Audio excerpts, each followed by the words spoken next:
RFI, il est 18h à Paris, 11h à Chicago. Le journal en français facile. Juliette Pietraszewski. À la une, aux États-Unis, dernier jour de la convention démocrate à Chicago. Les espoirs du parti se sont fait entendre autour de Kamala Harris. Elle affrontera le républicain Donald Trump en novembre prochain. En parallèle, cette campagne américaine pour la présidentielle est scrutée de très près au Proche-Orient. Vous entendrez les réactions des Palestiniens au micro de notre envoyé spécial.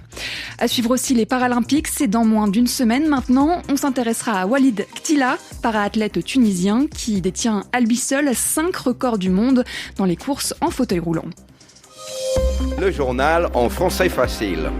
Et on démarre ce journal aux États-Unis. Ce jeudi, c'est le dernier jour de la convention démocrate à Chicago. Les personnalités politiques se succèdent pour apporter leur soutien à Kamala Harris et son colistier, candidat à la vice-présidence, Tim Walz. Vous aurez le temps de dormir quand vous serez mort, a-t-il déclaré hier pour motiver les troupes.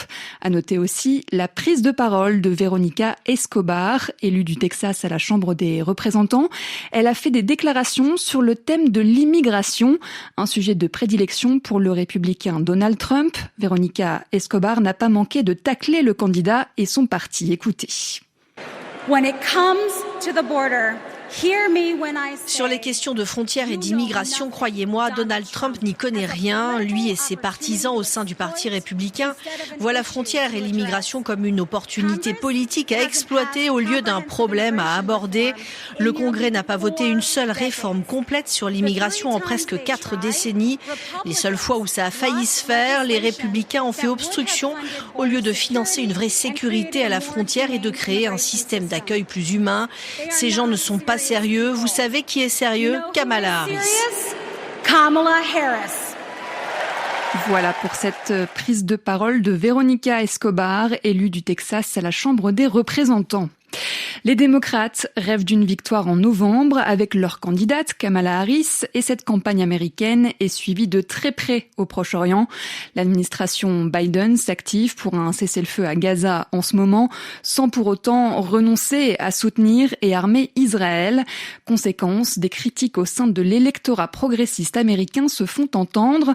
La guerre à Gaza bouscule le parti démocrate américain et c'est suivi avec intérêt par les Palestiniens, comme ceux qu'a rencontré à Jérusalem-Est Nicolas Falaise. Universitaire palestinien, spécialiste des relations internationales, Adel Rouiched s'étonne de l'ampleur de la mobilisation pro-palestinienne aux États-Unis. Oui, ça a été une surprise, reconnaît l'universitaire. Je n'imaginais pas que les étudiants sur les campus américains avaient atteint ce niveau d'information et de compréhension du conflit israélo-palestinien. Malgré cette mobilisation qui bouscule le Parti démocrate américain, Adel Rouiched ne pense pas que Kamala Harris mènera une politique différente de celle de Joe Biden si elle l'emporte. Sceptique également Ahmed Mouna, qui tient une librairie bien connue de Jérusalem-Est, la partie palestinienne de la ville annexée par Israël.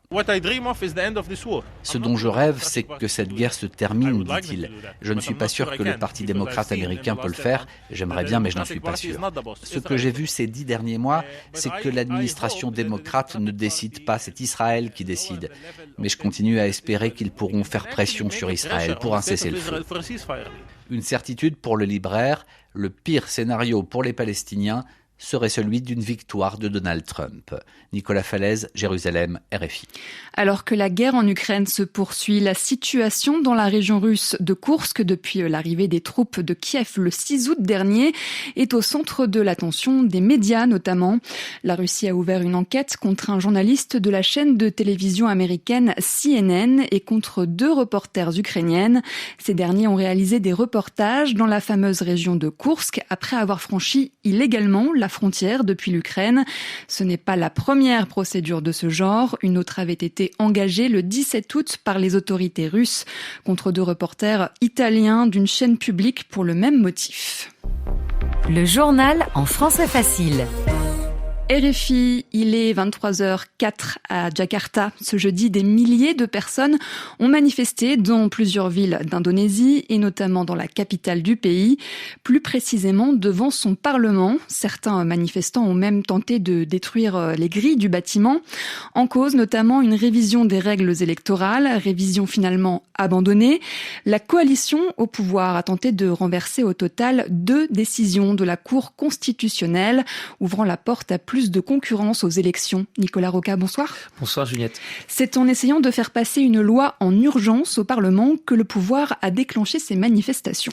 Oui, un peu dans tout le pays, comme vous l'avez dit, des manifestants se sont levés contre une manœuvre vécue comme un déni de démocratie. Leur colère s'est concentrée autour du Parlement dans la capitale où la police a tiré du gaz lacrymogène et fait usage de canons à eau.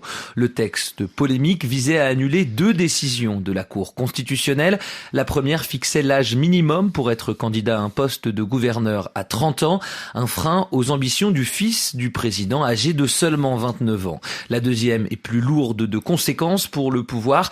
Elle aurait permis aux petites formations de présenter des candidats aux élections régionales, notamment à Jakarta, où une figure de l'opposition souhaitait devenir gouverneur. La coalition voulait passer en force en conservant les règles électorales actuelles qui permettaient aux partis au pouvoir de présenter un seul prétendant, souvent sans aucune concurrence. Mais la rue l'a contraint à suspendre le vote qui n'aura pas lieu dans la mandature actuelle et ne sera donc pas appliqué pour les élections régionales de novembre. Merci beaucoup pour vos précisions, Nicolas Roca. Et rappelons que des critiques du même genre s'étaient déjà fait entendre il y a moins d'1 an, juste après une modification justement de la limite d'âge des candidats à la vice-présidence. Cette modification avait permis au fils aîné du président, Gibran, de prétendre à ce poste aux côtés de la tête d'affiche Prabowo Subianto. Le duo a été élu lors de la dernière présidentielle et les deux accéderont officiellement au pouvoir en octobre prochain. En France, une action en justice était suivie de près par les médias, l'action d'une franco-vietnamienne contre le groupe Bayer-Monsanto pour avoir conçu ou commercialisé l'agent orange. L'agent orange, c'est un produit chimique et dévastateur utilisé pendant la guerre du Vietnam. La justice, et plus précisément la Cour d'appel de Paris, a tranché. Bayer-Monsanto et 13 autres groupes agrochimiques ne peuvent pas être jugés en France. La Cour a confirmé ainsi un jugement qui avait estimé en 2021 que les société dont Bayer-Monsanto avait agi sur ordre et pour le compte de l'État américain. La plaignante compte se tourner vers la Cour de cassation. La Cour de cassation est chargée de vérifier des décisions rendues en définitive et leur conformité au droit. C'est une bonne nouvelle pour finir les vacances d'été en beauté. À Paris, les Jeux paralympiques, ça commence mercredi prochain.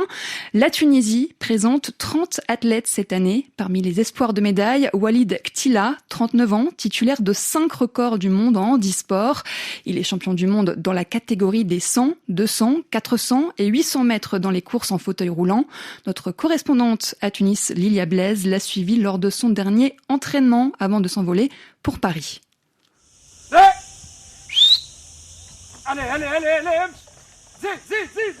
Dans le stade de la Cité olympique à Tunis, le dernier entraînement sous la canicule est le plus important pour Walid Ktila, 5 fois médaillé d'or aux Paralympiques et 13 fois champion du monde dans sa catégorie. Malgré son palmarès, le stress avant les Jeux est toujours le même.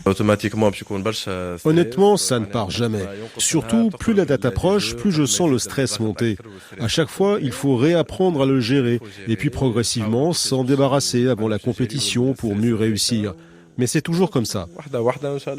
Il a commencé sa carrière sportive à l'âge de 17 ans, paralysé des jambes et frustré d'être dispensé des cours d'éducation physique dans son lycée à cause de son handicap. Aujourd'hui, il aspire à encourager d'autres jeunes à suivre son exemple. J'en vois de plus en plus qui essayent, qui me demandent des conseils. Donc je les encourage. Et quand j'aurai accumulé suffisamment d'expérience dans ma carrière, j'aimerais devenir entraîneur et pouvoir former de futurs champions.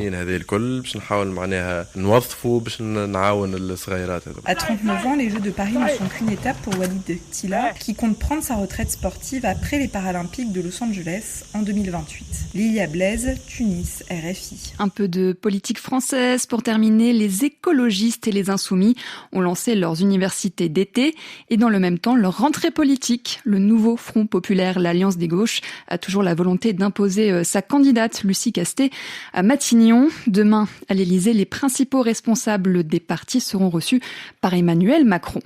Ce journal en français facile est terminé. Merci de l'avoir suivi. Vous pouvez le retrouver sur rfi.fr et merci à Quentin Moulin à la technique. Tout de suite, Radio Foot.